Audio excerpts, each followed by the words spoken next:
Ali ibn Abi Talib. It is believed that Ali was born 12 or 13 years before the Prophet, peace and blessings be upon him, received revelation. That was on 13 Rajab 599 in Mecca.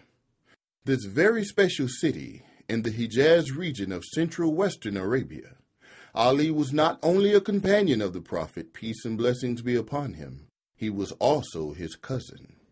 Moreover, after he married Fatima Zahra, he became the Prophet's son-in-law. To top it off, he was the first young male to convert to Islam. Ali's father, Abu Talib, was a sheikh of Banu Hashim, which was an important branch of the powerful tribe of the Quraysh. Abu Talib was one of the Prophet's uncles. When the Prophet, peace and blessings be upon him, was still very young, he became an orphan, and not long after that he lost his beloved grandfather.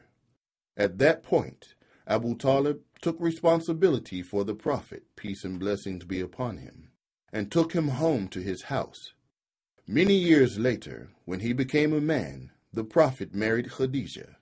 Ali was born 5 years later. Ali was only 6 years old when there was a terrible famine in and around Mecca. This made it difficult for Abu Talib to take care of all his children, so trying to help his uncle, the Prophet offered to take Ali and care for him and raise him in his house. Abu Talib agreed, so Ali grew up in the house of the Prophet, peace and blessings be upon him. What a blessing that was for him. When the Prophet received the divine revelation, Ali was only about 10 years old. Even though he was so young, he believed in the Prophet, peace and blessings be upon him, and accepted Islam. He was one of the first males to enter Islam.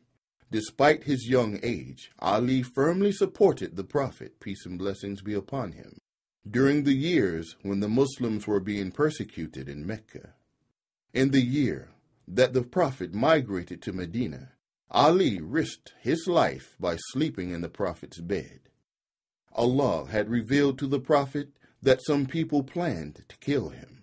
So the plan was that Ali would impersonate him, peace and blessings be upon him, and thus allow the Prophet and Abu Bakr to escape and migrate to Medina. Because of his bravery, the evil plan of the Quraysh failed, and the Prophet managed to flee in safety.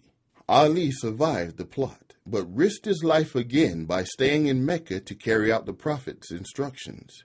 He had to restore all the goods and property that had been in care of the Prophet, peace and blessings be upon him, to their rightful owners.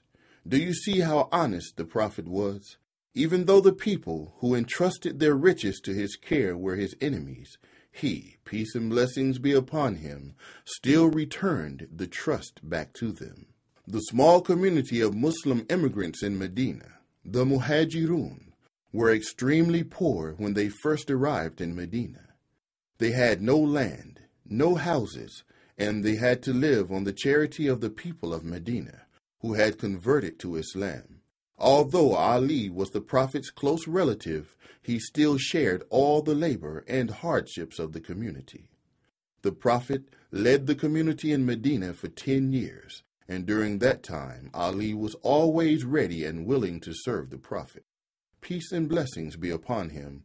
In any way he could, he served in the army, led parties of warriors on raids, and carried messages and orders.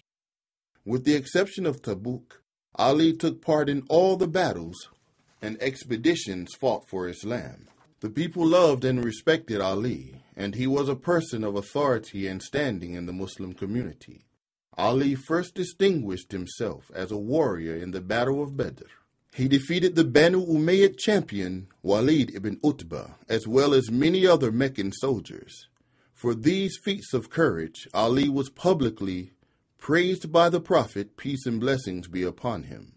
Ali's fighting prowess was well known in the Battle of Uhud, as well as many others, where he made good use of his sword known as Zulfiqar. In the Battle of the Trench, he killed Amr ibn Wud, one of the enemy's greatest heroes. The death of this man was a great calamity for the Meccan army. Ali was assassinated in the year 661.